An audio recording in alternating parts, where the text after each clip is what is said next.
Hello and welcome everyone to Costing Projects for Success. This session today is going to be brought to you by myself from the Faculty Research Office and Amajit from Faculty Finance.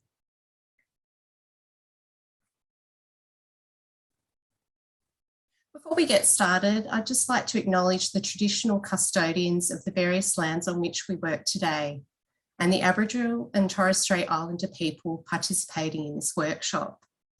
I pay my respects to elders past, present and emerging, and recognise and celebrate the diversity of Aboriginal peoples and their ongoing cultures and connections to the lands and waters of Victoria.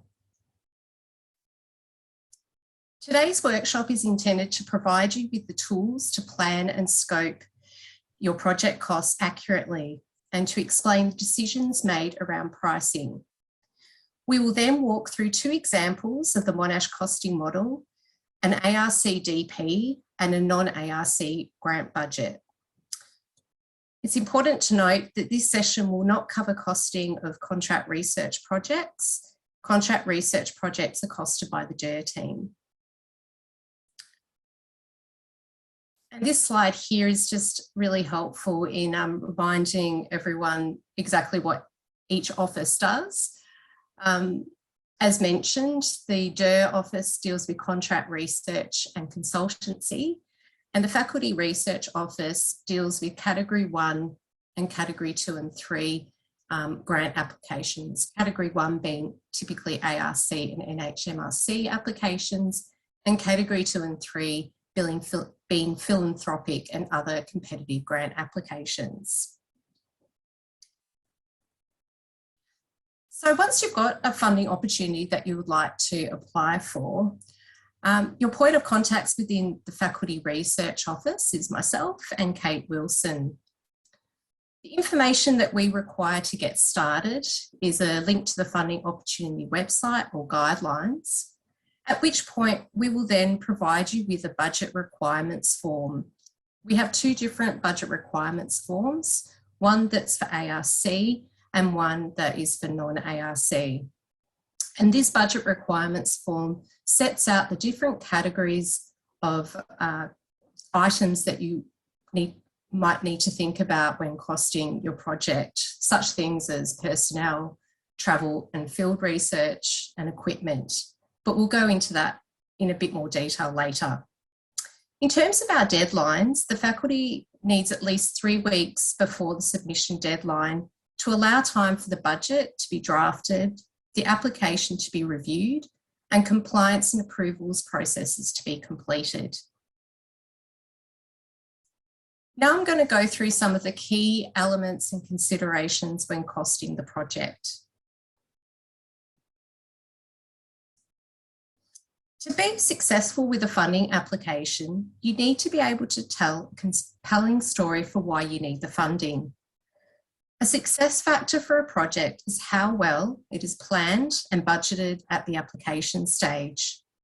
This means thoroughly reviewing the funding guidelines, any strategic documents, and looking at what the funder has previously funded. Some of the elements to think about for effective project budgeting is making sure that you do a cost estimate for activities and having the documents to support those estimates, such as quotes from suppliers and consultants that you might be using with your project. Having a scope baseline that sets out what the funding constraints are from the funder and or university. Having a project schedule used to determine costs over time, having resource calendars that set out the detailed resources needed for the project, including time, staff, funding, infrastructure and when, and having in place contracts for projects or services.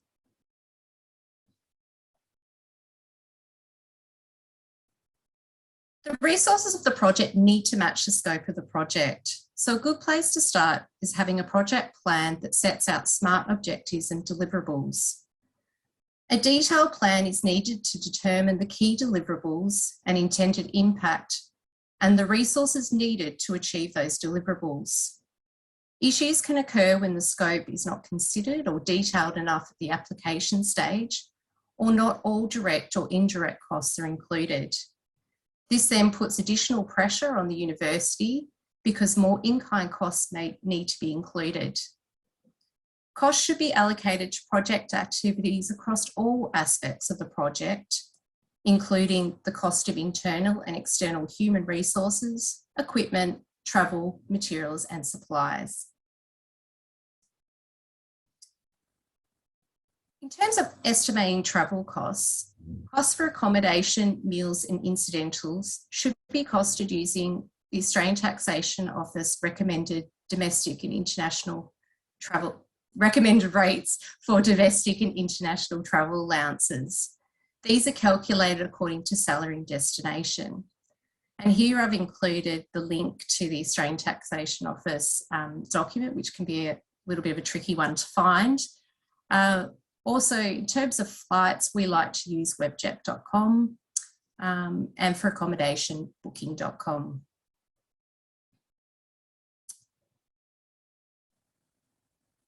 Some examples of project costs that often get left out or just not thought of to include in draft budgets is such things as parking, visas, airport transfers, and getting external suppliers to design a report, just to name a few. So what do we mean by costing and pricing? Well, costing and pricing are not the same thing. Costing ensures you consider all costs associated with a project, including direct and indirect costs and in-kind costs, while pricing is the amount that is charged to the funding agency. It is the amount the funder is willing to pay as stipulated within the funding guidelines. Direct costs are those that can be directly attributed to the activity of the research project, while indirect costs are institutional overhead costs that benefit and support the research activity, and they are a real cost to the university. And why is costing important? Well, the university is under a legal obligation to produce the agreed deliverables, regardless of whether it is under-scoped or under-costed the project. The quality of deliverables may be compromised if a project is under-costed. And it's also a requirement to meet regulatory requirements such as competitive neutrality. And what we mean by competitive neutrality is a requirement that universities compete fairly in the market, which requires transparent cost identification and pricing. This slide here sets out the process that we go through when drafting a budget and then getting it approved within the faculty. From the point that you receive a funding opportunity, we then provide you with a budget requirements form. Guidance is provided and a pure record is created. The budget's then reviewed and drafted and amended, and then hopefully sent to faculty management for approval. At step 4, there can be several rounds of revisions of the budget, which is why accurately scoping project costs in the beginning can speed up the approval process. Now I'm going to hand it over to Amarjit to go through some changes with the university costing and pricing policy, and she's also going to walk you through some examples of the project costing model. Thanks, Amarjit. Thanks, Sharon. There is one question in chat, Sharon. Oh, sorry, I forgot to open up the questions, didn't I? Sorry. No, that's What's okay. The question? Who does the pure record? It's from Lisa Hunter. Yeah, so we ask that researchers create the pure record, but if you do need assistance, the Faculty Research Office can help with that. Okay. Thank you. Any other questions? Sorry. Oh, I think there's another one. What have we got here? No, just thanks. There we go. Okay, my name's Amarjit Nagra. I don't think many of you would know me. I'm new to the faculty and I work in faculty finance team with Jam and SIG, and I'm replacing Jenna Lee while she's on maternity leave. Today I will walk you through the costing model, and I'll be using 2 different project costing examples. Why do we need a pricing and costing policy? The reasons being are provide consistency and transparency in how research is priced, support the financial sustainability of the university, and provide insight into the true cost of our research to inform pricing. Also to maximize the full cost recovery, being direct and the indirect costs, minimize any financial risk of a project. Below are some key objectives of the research costing and pricing policy. We have accountability, consistency, fairness, and transparency, where all costs and price components are identified to facilitate good decision-making on project viability and return on investment to the university. Big question here, what's the margin? So what is a margin? The research contribution margin of a research project is the price of the research in excess of the direct and indirect costs of undertaking the research. The treatment of research contribution margin, which is also known as RCM, is that 1/3 is to be allocated for further research to the academic or academics. And please note, this amount will be paid into the outside earnings fund at the end of the project or end of each calendar year for a longer term project. This is aligned with the Monash University's research costing and pricing policy. 2/3 will be given to the faculties or faculty where the research resides. I have a small example of how we apply RCM, and in this example, we have 10% RCM. So in this project, we have $100,000 worth of direct costs, $15,000 of indirect costs, giving us a total of $115,000, which is the total cost to the Monash University. On top of that, we will apply the 10% RCM, the research contribution margin, which will total $11,500. This is then added to the total cost, which is $115,000, total being $126,500. Now, this is the total price to be requested from the funding body. There's a couple of things to note here. An RCM cannot be authorized if there is an in-kind or cash contribution. An RCM will not be calculated if it is a grant, domestic, international, and especially if it's an ARC or an HMRC grant. However, some other funding bodies do allow for an RCM. Please refer to their funding guidelines.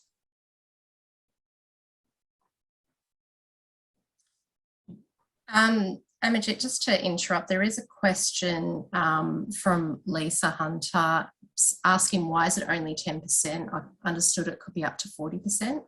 Yes, you can override and put an RCM, especially for contracts, grants. It all depends on the guidelines of the funding body. 10% is already stipulated by the pricing model, and it's already embodied there and that will appear automatically. But however, you can override that with a larger RCM. But again, it's depending on the funding body's guidelines.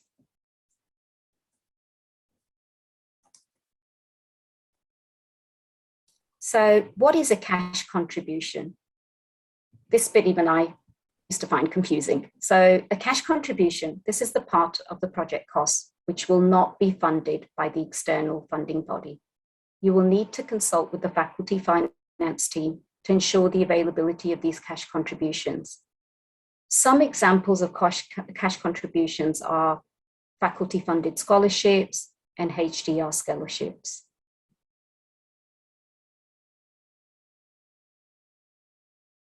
An in-kind contribution is the use of any existing resources for a new research project. For example, this could be service charges, equipment, CI salary. This will not be funded by the external funding body, just like the cash contribution. All in-kind contributions require faculty approval. Also, the Monash in-kind contribution is recorded in pure. This is in order that the full cost is considered in the pricing decision.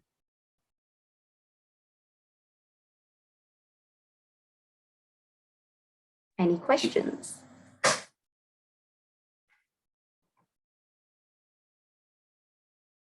Don't be shy now. This is your chance. Any question is allowed. Question. Hi, it's Erin. Hi. I am wondering, you said that if there's in-kind support in the form of salaries, like we just put a grant application in where there was in-kind support to cover the cost of the time that we as academic staff would spend working on the project because the grant didn't support covering salary time, but that was noted in our application. So the amount that we were asking for was higher than the amount that we're actually getting funded through the funding body. Are you saying that's all reflected on PURE as part of our research income? In other words, that would, the whole project would show up as our research income, not just the part that was funded externally? It is input as part of the whole actual cost of the project itself. But can I answer that one? Yeah, go Trudy. I was about to jump in too, but that's okay. Sorry, just break. Oh, sorry, Sharon, you can answer it if you'd like. Yeah, that's okay. I was just going to say that what's actually entered in PURE is the amount that you're requesting from the funder. Got it. Rather than the in-kind costs that might be incurred by Monash. Got it. Okay. Did you want to say something else, Trudy? For some reason my camera won't switch on, but yeah, it's only the actual income that's received to Monash from the funding body that gets counted as income. That's government regulation, not a Monash thing. But when, for example, when looking at promotions or probation, the full amount awarded and the income received are two things that are both taken into consideration. So if you're involved in a larger project where more money is awarded and less income flows to Monash, you can use that to tell the story about your research journey. Got it. Okay. Oh, Trudy, just to keep going on that, and Sharon, is that cash income or also the in-kind income? No, only cash income. Okay, thanks. And my understanding is that the in-kind can't exceed the total amount of the grant.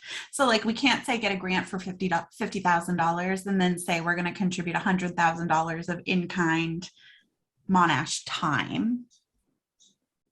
Well, that's the guidelines that we work towards that finance sort of advises. They would prefer that the in-kind is less than what we're receiving from the funder, but sometimes we do put it in and it's about the same amount so that we're kind of coming even in terms of the cost of the research. Yeah, so that's generally sort of the guidelines that we work towards. Otherwise, it's just the cost to Monash is too great. Yeah. If the in-kind's like, for example, twice the amount that we're going to receive from the funder. If I could just add what Sharon said, Sure. You do need to look at the funding rules as well. Sometimes they say a minimum in kind of a ratio of 2 to 1 is expected. That means for every, let's say, $200 that is funded, they want to see $100 in kind. So really, it boils down to what the funding rules say. But yes, I would say it's not. It would be unusual for in kind to be higher than the funded. Very unusual. Okay. Any other questions from anyone?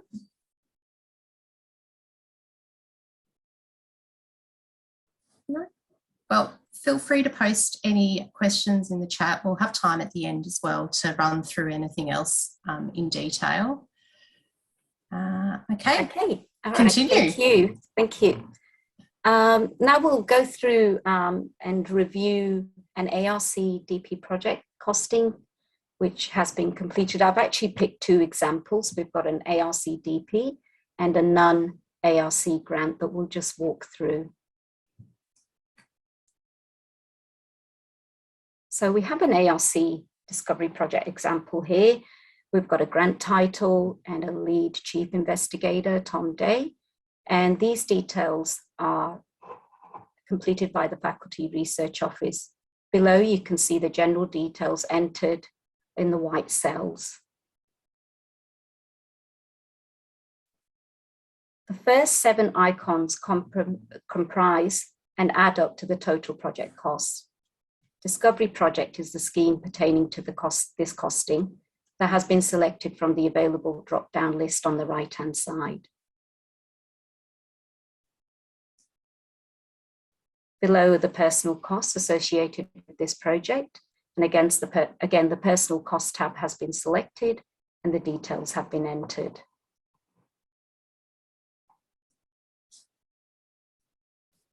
Now, there's a couple of places, and I just wanted to point this out to everyone, that if the total ARC funding request is greater than the ARC stipulated budget for the scheme chosen, then the cells will appear in red as shown below. This is alerting you, and this is actually throughout the costing model. And always refer to the funding body guidelines too.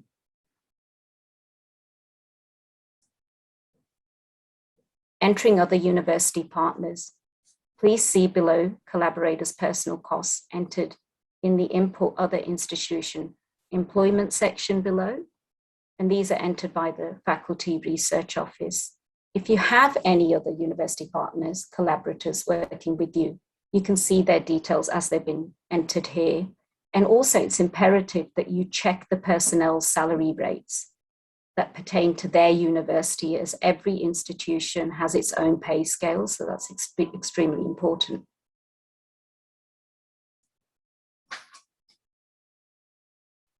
Now, this project didn't actually have any teaching relief. However, I just wanted to cover this. Once the project has been awarded, you must contact Umang Mehta's team to organize any teaching relief. Also, there's an email address for them as well.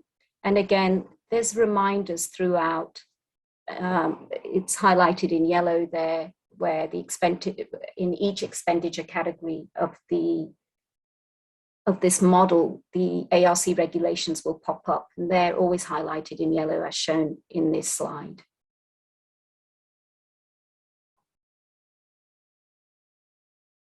Okay.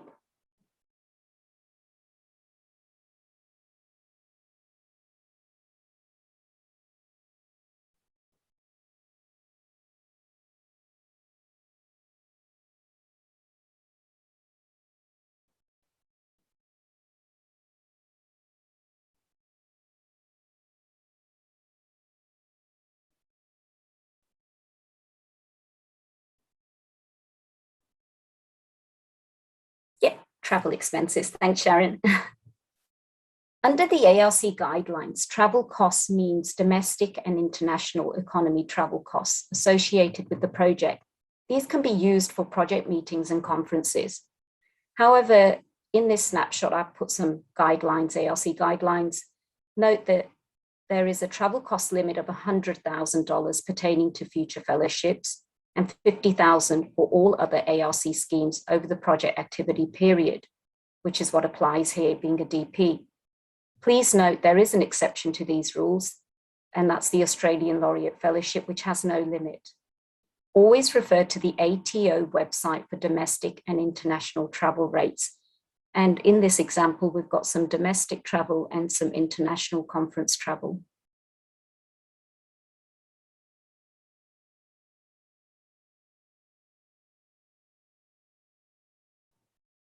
Below are some field research costs associated with this project. And according to the ARC guidelines, again, field research costs do not form part of the ARC travel costs. So always be very mindful of that. The field research is a collection of raw data outside a laboratory, library, or workplace setting, often in a location external to the participant's normal place of employment. And it's imperative that you account for everyone on the trip. For example, if you're using any RAs, PhD students, you must account for all of them.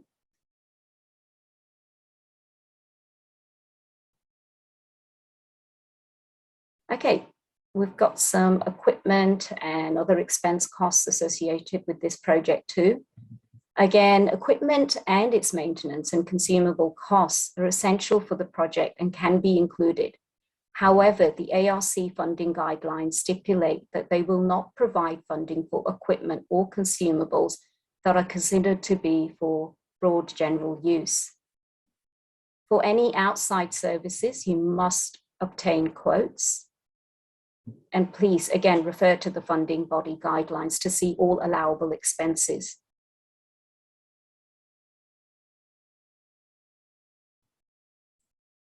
For a summary, select the Summary Reports tab. This is a useful tool to use when checking your totals.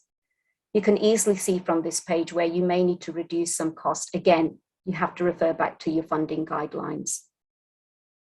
And below is the actual snapshot of the budget summary table showing the total cost of the project and the Monash University cash contribution.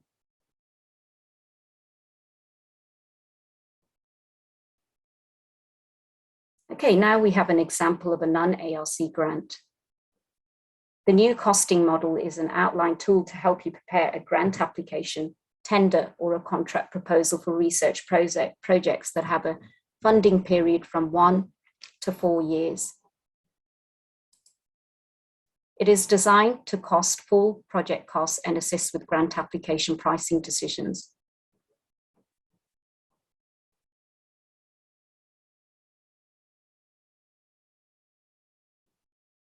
So as you can see, oh, I think this has gone back. Sharon. Oh, okay. Yep. The Faculty Research Office has filled out the general details shown below, and these are all populated in the white cells. For this project, the granting body's overhead percentage is different from the standard overhead rate. So yes has been selected and it's been overridden by 15%. So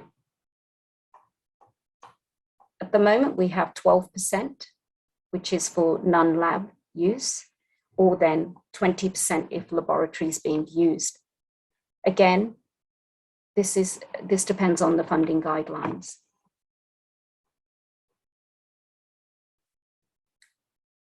We have a couple of icons below.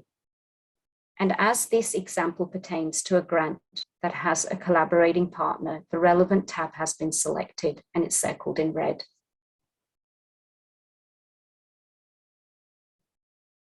Below, the personal costs have been entered and shown below. Also, you can hover over the cells with the red edge. This will populate some more information for you to view. And these are throughout the costing model.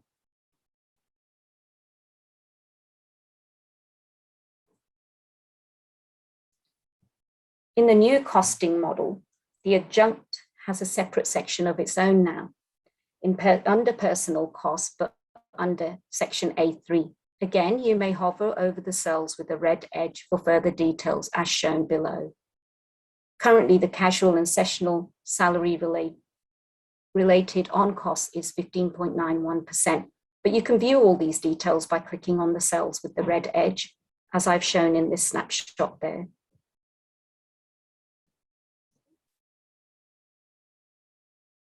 Again, we have some travel and equipment costs, and they have been entered by the Research Faculty Office.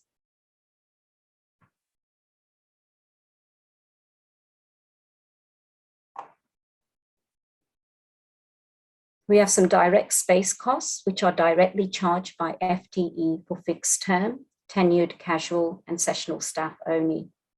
And we have some other direct expenses that have been entered below as well. So we have some equipment, transcription, and some participant compensation.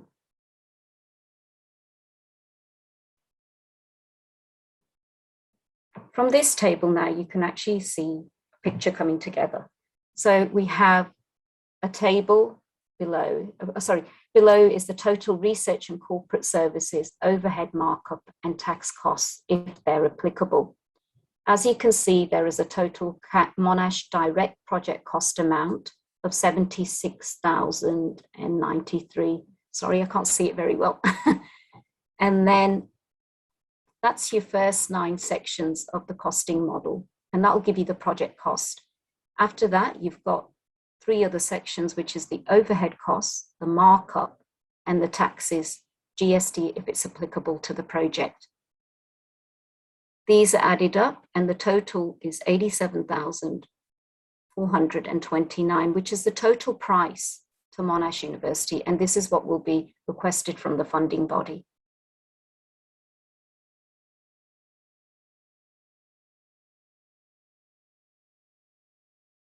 External partner organisation project funding details have been entered as shown below. So there's a tab there next to the Monash project cost tab. Here, all the details, costs associated with the partner organisation that we will request from the funding body are entered here by the research office. Continued are partner costs associated with the project, and they've been entered as shown below. We've got some personnel costs associated, there's some travel, and there's some equipment.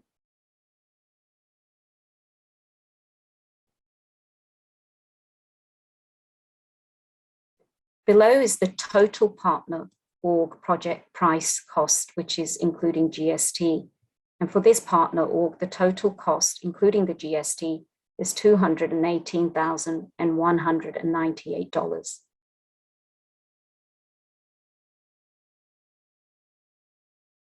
You can access the internal and external reports via the corresponding tabs as shown below. There are 9 tables and 1 graph showing you various summaries.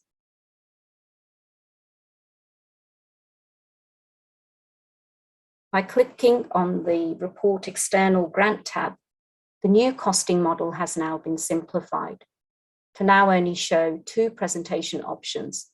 The first option has been designed to apply to international projects, and the second option caters for Australian projects, where the cost and price are presented in Australian dollars, as you can see below.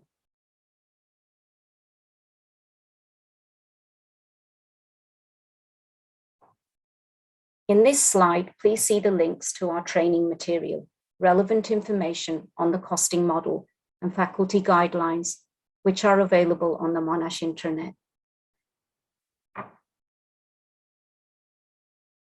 Thank you for your time, and I realise there's been a lot of information presented today in a short space of time, and I hope it's been useful. I know there's a lot of questions coming through, but if you have any questions after the presentation, please do not hesitate to contact our team or Sharon's team. And as we do have some time, I think we can start taking some questions. Yeah, we'll open up to some questions. I'm just going to have a look through the chat. I know Sig and Trudy have very kindly been answering some questions as we've been going through. So I'm just going to have a look to see, first of all, whether there's any that haven't been answered. Got our funny questions slide, Sharon? Sorry? I didn't know. Because it's such a dry subject. There you go. Are there any questions? Yeah.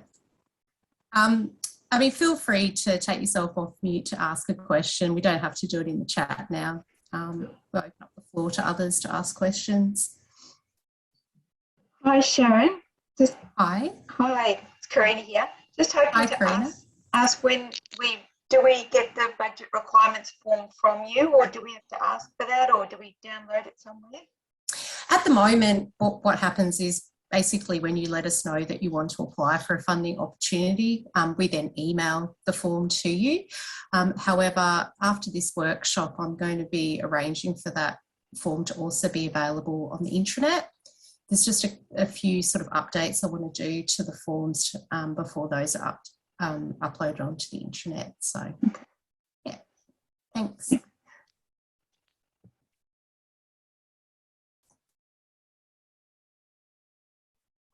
Any other questions?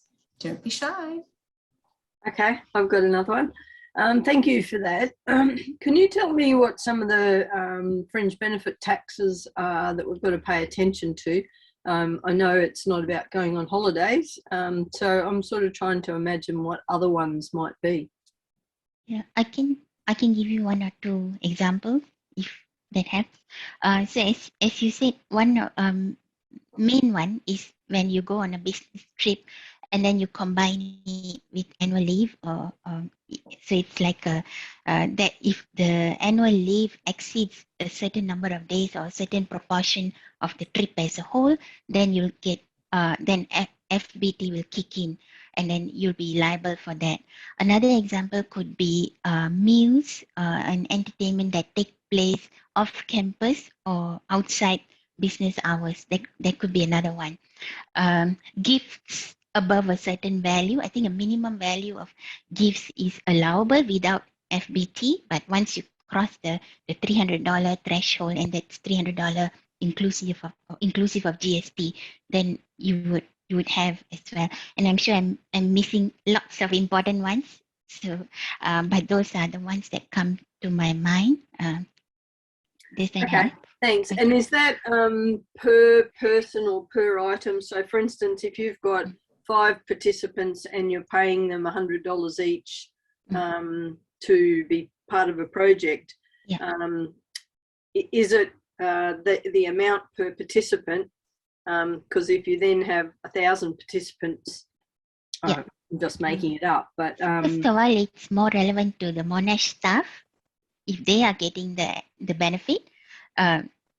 So it's not so much relevant to the external person. But having said that, there are other guidelines that say a gift may be excessive if you give. I mean, if you're like $300 is pretty generous, so there could be other rules that kick in for external gifts as well.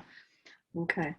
And given that some of our work has to be done outside business hours, that's a pretty arcane idea that we work 9 to 5. Is there space around dealing with that? So let's say you're doing research. You're talking about like meal or entertainment outside, or I think while traveling, if it involves travel outside your state or country, please correct me, I'm not very sure. Then if it happens while traveling, it's probably okay. But if you're within your locality, then you have a meal outside, or if you stay in a hotel in the city when you are deemed to be located in Melbourne, then FBT does apply, and unfortunately that's an ATO ruling. Right. Yeah, again, I was thinking about participants. So if we were providing food for a day's work on a research project, would that have FBT? No. Okay, thanks. FBT basically applies to employees of the university. Oh, okay. That's why Yeah. Okay, great. Thanks. I have another question. If we were asked to do a project that was primarily time, let's say a government department wanted us to write a literature review or something where there wasn't a lot of equipment or travel costs involved, would we then be expecting to put together a grant application for that funder that was mostly like our salary costs or the time that we would be spending to do that type of activity? That particular type of work sounds a lot like contract research. Yeah, so, you're right. Yeah. So you would still need to put together a budget, which would be based on, I guess, your daily rate. I think that's how DERA tends to cost their projects. Yeah. Yeah, you're right. That's more contract research.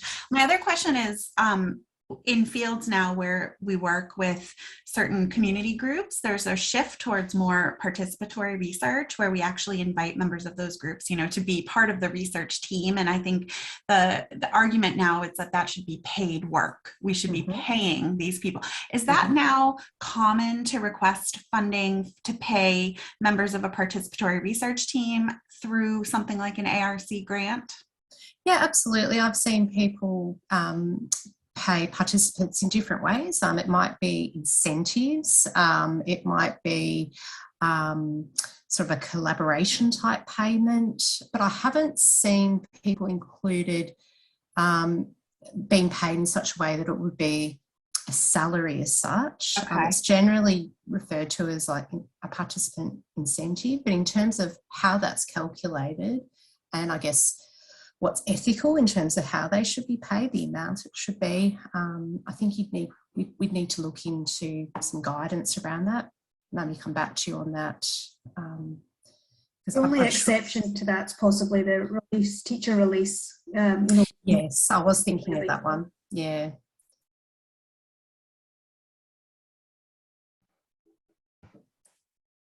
So, Yeah, Trudy, yes. are you saying that you can fund casual relief teaching for, like, if you're doing research in schools, so you can ask to be able to pay the teachers, at the schools? Yeah, if the funding rules will allow that, that's quite common in ARCs, for example, where we set daily rate, we can bring teacher participants in and reimburse them in that way. Okay. Yeah, do we need to work that out, that cost, or is that something that you already know at Monash? We know. Usually we refer to the state government website for what the current rate is for CRT. That's what I would go to. Yeah. So on Sharon's form, for example, that she'd send out, you would say, so many teachers for so many days, and then we can help calculate the amount that you would charge for that. Okay. Thank you. Hi, Trudy. I have a question for either you or Sharon. I mean, I am going to engage a very senior scholar in one of our ARC DP application. Is there any way we can pay them in ARC DP or no? When you say they're a senior scholar, I'm assuming they're external to Monash. Are they at another university? They are international. They are not here in UK.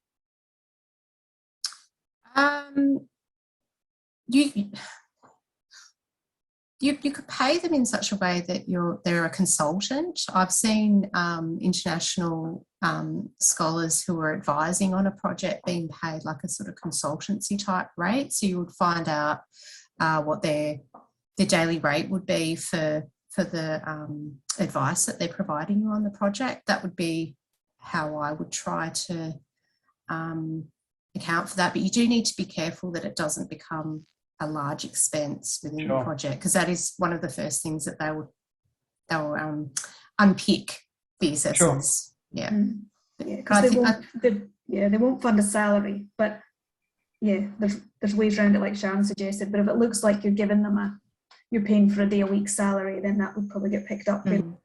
Okay. Yeah. We can have a bit more of a chat about it offline, Umesh, for your DP, and see the best way we can compensate the person that you're bringing in.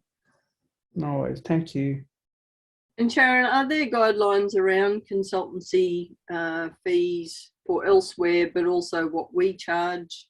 I guess it's more to do with contract research, but is there an understanding? One uni I was at, there was an understanding that you would charge $800 a day for your time, or the person that you bring.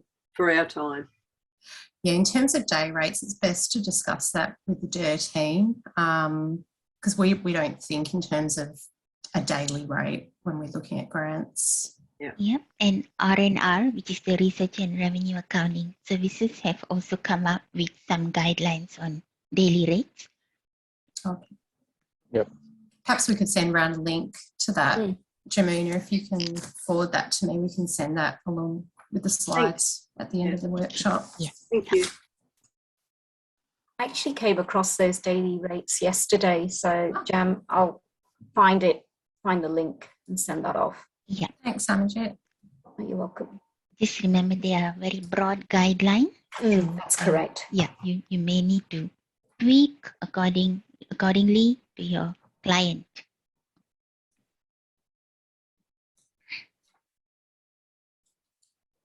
I'm just having a scroll through the chat. Oh, here's another question. What do we got? Oh no, that's This link.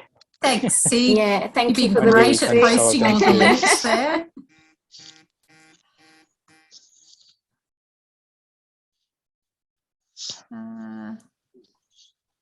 Has anyone had a question posted in the chat that hasn't quite been answered by our friends Trudy and Sig? Predominantly have been answered the questions. Thank you.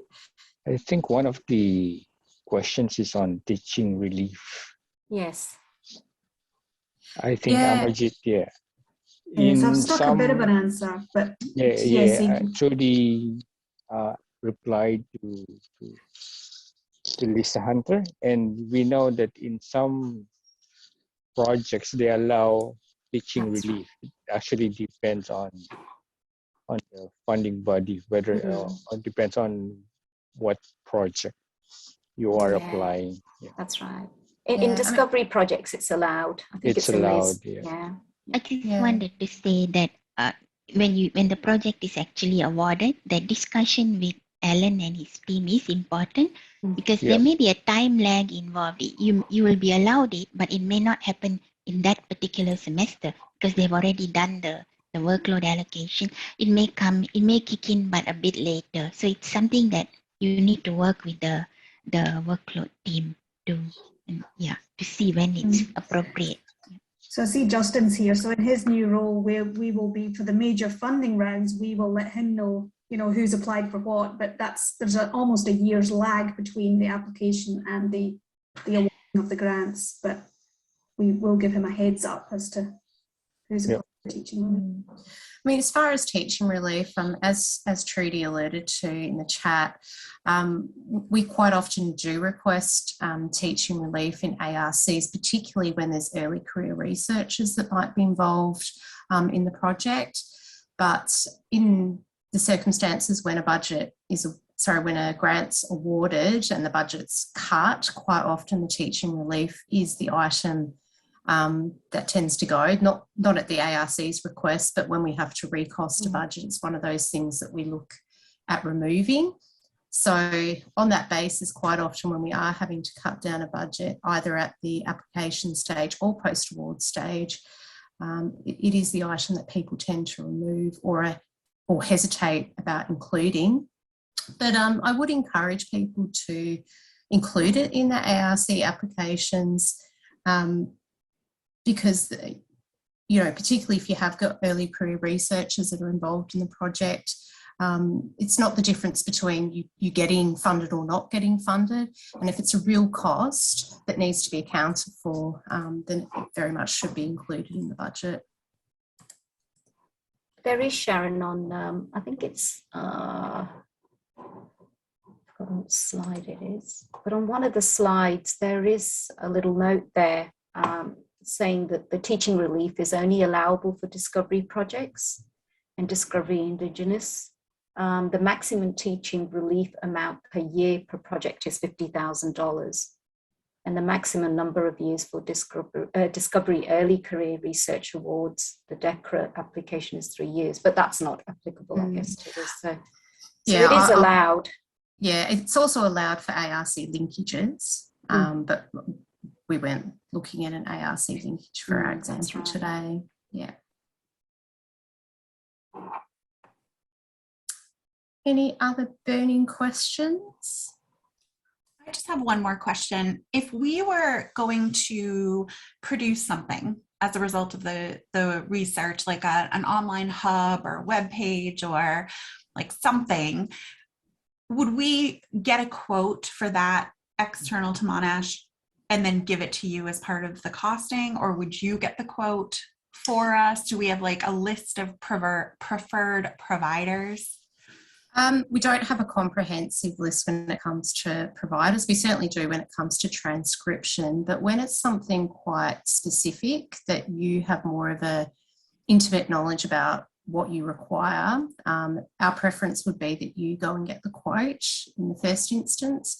We don't need to keep a record of those quotes on file, but you need that information to sort of input into the budget requirements form. Yeah. Thanks. I have another, Sharon. When we've got internal people we want help from,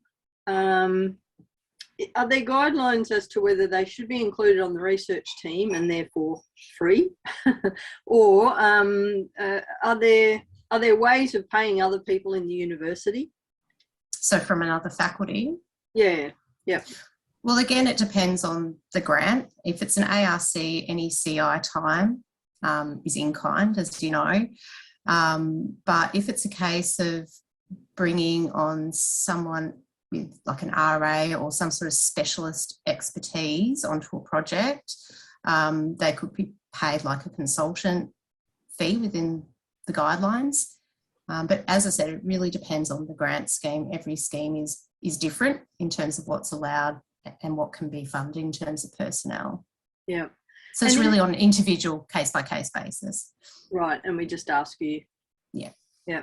And is there a guideline? I know when I first came to Monash, I love some of the myths that circulate. It was, if you're doing a grant under $5,000, just do it for free. No, I mean, do research. If they can grant you $5,000, just do it for free because the paperwork's not worth it. Is that real? And it was about on costs as well. Is that real or not? Come on, No, I let's- wouldn't support that, Lisa Hunter. I would say it's worth doing it, and if it's below 5,000 and it's non-research, you can take it into your consultancy fund provided certain criteria are met. And if it is research, If it is research, it would need or require its own unique fund for HERTC purposes. okay. That's right, Lisa Hunter, because we try and maximise. So the area that I come from, we used to manage the HERTC return. So it's imperative that we get every cent towards research income for our HERTC return. Yeah. So whether it even be, $1,000 grant, it needs to go through the research office, Oh, Monash Research Office. oh dear. Okay, thanks.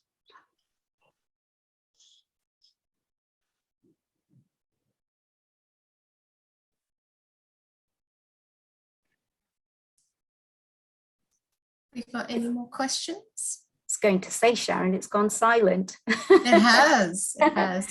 Well, what I would say is we've recorded the session today and the slides will be sent round to everyone after the session. The recording and the slides will also be made available on the intranet as well. And as Amajit said, if you've got any questions, please don't hesitate to email either of our teams and we'll do our best to answer your question, or if we don't have the answers, we'll find the answers for you. Oh, hold on, we've got just some thank yous. Okay, well, I hope you've all found this session of benefit to you. This is the first time we've run the session and we are keen to run a similar session each year. I will send around a short survey after the session just to get your feedback to help us with our planning for future sessions. And thank you very much for your time. And we've given you an extra half hour in your day. So thank you very much. Thanks, Sharon. Very Thank you. helpful. Thank you.